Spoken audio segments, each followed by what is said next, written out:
La Crimée est-elle le prochain théâtre de conflit entre les Russes et les Ukrainiens? Je rappelle qu'elle a été annexée par la Russie en 2014. Et ce matin, après plusieurs incendies ces 2 dernières semaines, eh bien, une base militaire russe a été visée par un incendie. Cela a provoqué une explosion de munitions. 2 civils ont été blessés. La Russie parle d'un acte de sabotage. Le rappel des faits avec Scarlett Blanc. L'incendie s'est déclaré tôt ce matin dans une base militaire russe de la péninsule de Crimée dans le sud de l'Ukraine. Les nombreuses explosions sur cette vidéo laissent comprendre que de nombreuses munitions ont été détruites. Pour l'instant, nous avons des informations sur 2 blessés. Un homme a été touché par un fragment d'obus, l'autre blessé a été enfoui sous les décombres. La semaine dernière, des armes destinées à l'aviation militaire ont aussi été détruites sur un aérodrome dans l'ouest de la Crimée. Ces 2 attaques n'ont pas été revendiquées par l'Ukraine, mais dans une récente intervention, Volodymyr Zelensky a rappelé le rôle central de la péninsule dans le conflit avec la Russie. Aujourd'hui, la question de la Crimée fait l'objet d'une grande attention. Et c'est mieux ainsi, parce que la Crimée est ukrainienne et nous n'y renoncerons jamais. Nous n'oublierons pas que c'est l'occupation de la Crimée qui a été le début de la guerre russe contre l'Ukraine. Depuis le début de la guerre, des avions décollent au quotidien pour frapper des zones sous contrôle ukrainien depuis cette péninsule stratégique.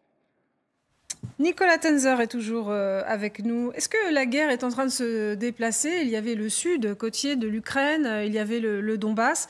Ça peut être une 3e zone de combat, selon vous, après ce que les Russes ont appelé des sabotages? Écoutez, je ne sais pas s'il y a un déplacement. Ce qui est absolument certain, c'est que sur le plan aussi bien politique que sur le plan stratégique, la capacité pour l'Ukraine de frapper en Crimée est absolument déterminant. Vous l'avez rappelé très bien tout à l'heure. D'abord, vous avez un grand nombre d'avions qui décollent effectivement de la péninsule pour frapper évidemment les forces ukrainiennes ailleurs sur le territoire ukrainien.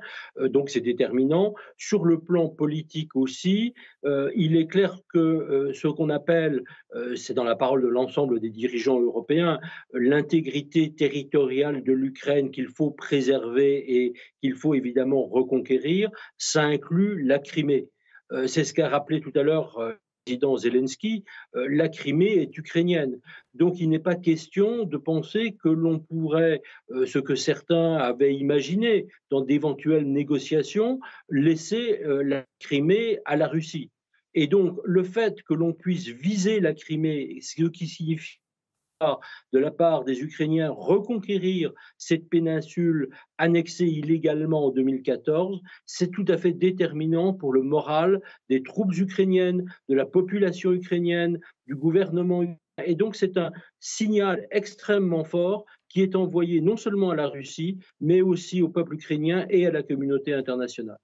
Emmanuel Dupuis, les Ukrainiens semblent voir pousser des ailes, hein. En tout cas, je vous rappelle qu'il y a quelques heures, ils disaient pouvoir isoler les Russes dans la région de Kherson, notamment parce que des ponts ont été détruits, on va y revenir, mais aussi parce qu'ils ont de nouvelles armes, hein, les armes occidentales qui continuent d'affluer. C'est grâce à ces armes précisément qu'ils ont frappé les 3 ponts. Il y a 3 ponts qui relient la rive sud, enfin la rive occidentale et la rive orientale du Dniepr. Ils ont frappé le pont d'Antonivski, ils ont frappé le pont de Nova Kakova et ils ont frappé le pont ferroviaire, ce qui évidemment complique la manœuvre militaire russe. Comme on l'évoquait précédemment, une vingtaine de milliers de soldats russes seraient laissés de l'autre côté du pont. En tout cas, si on en croit les réseaux sociaux ukrainiens. Vous pensez que la Crimée, ça peut devenir une nouvelle zone stratégique à récupérer pour les Ukrainiens? Ça n'a jamais cessé de l'être, on le dit suffisamment. Il y a toujours eu 3 fronts. On a focalisé beaucoup au début du conflit sur un front qui n'a été que de courte durée autour de Kiev. On a focalisé beaucoup, et à juste titre, sur le front qui continue, même s'il est temporisé depuis quelques semaines de Donbass, mais il y a toujours eu le front sud, avec des combats incessants autour de Mykolaïev. Mykolaïev a résisté. C'est de Mykolaïev que se fait la contre-offensive en direction de Kherson, et vraisemblablement de l'autre côté du Dniepr, évidemment avec la concomitance du front sud et du front maritime.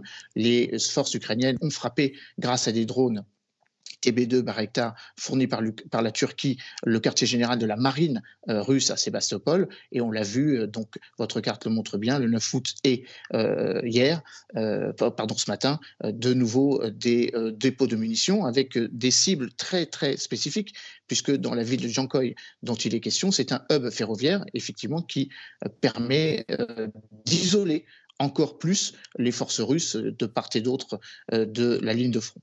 Volodymyr Zelensky disait cette nuit vouloir mettre en place une plateforme pour la libération de la Crimée.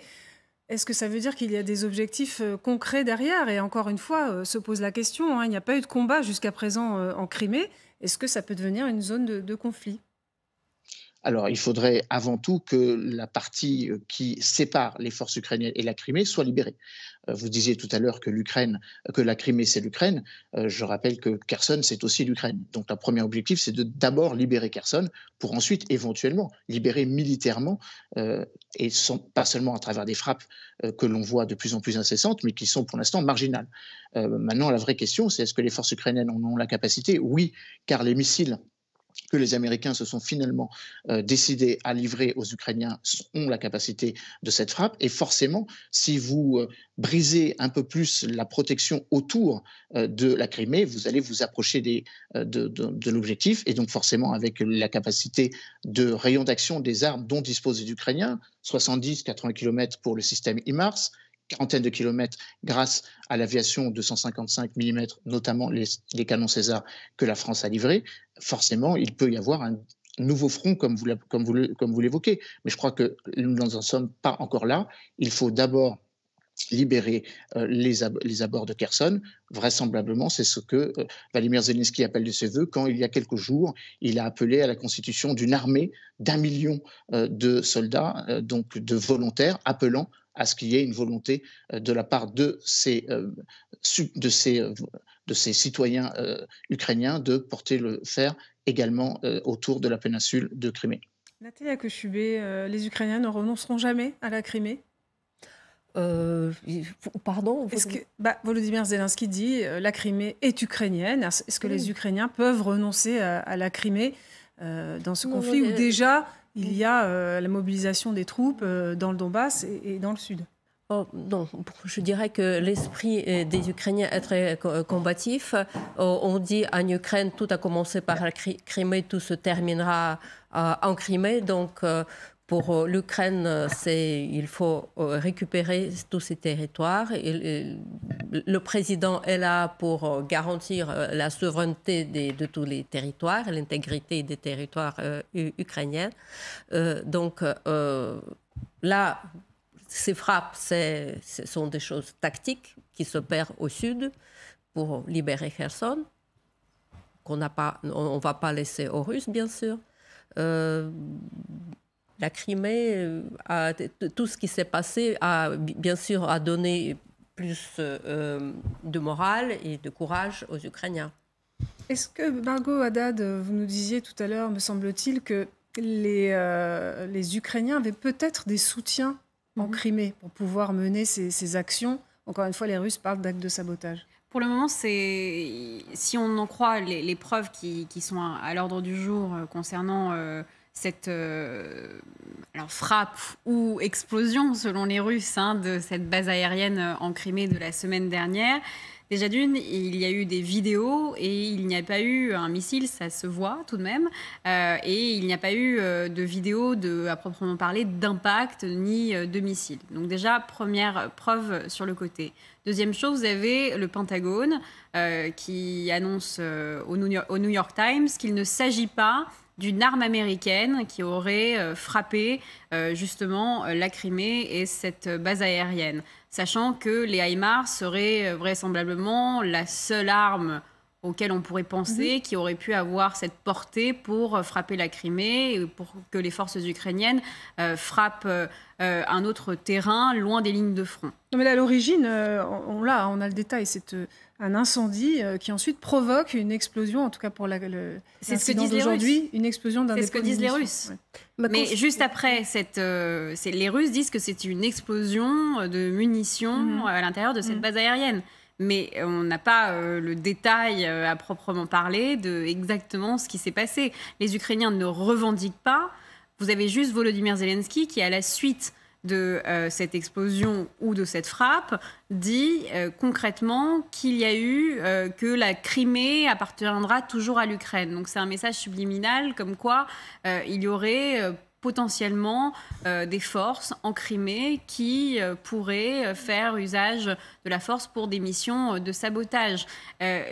Tout nous laisse penser pour l'instant à cette théorie comme quoi les Ukrainiens auraient des soutiens pour effectuer des missions de sabotage, comme il y en a eu à Kherson également, hein, mais dans des territoires qui seraient dits appartenant aux Russes, ou en tous les cas que les Russes revendiquent comme leur territoire.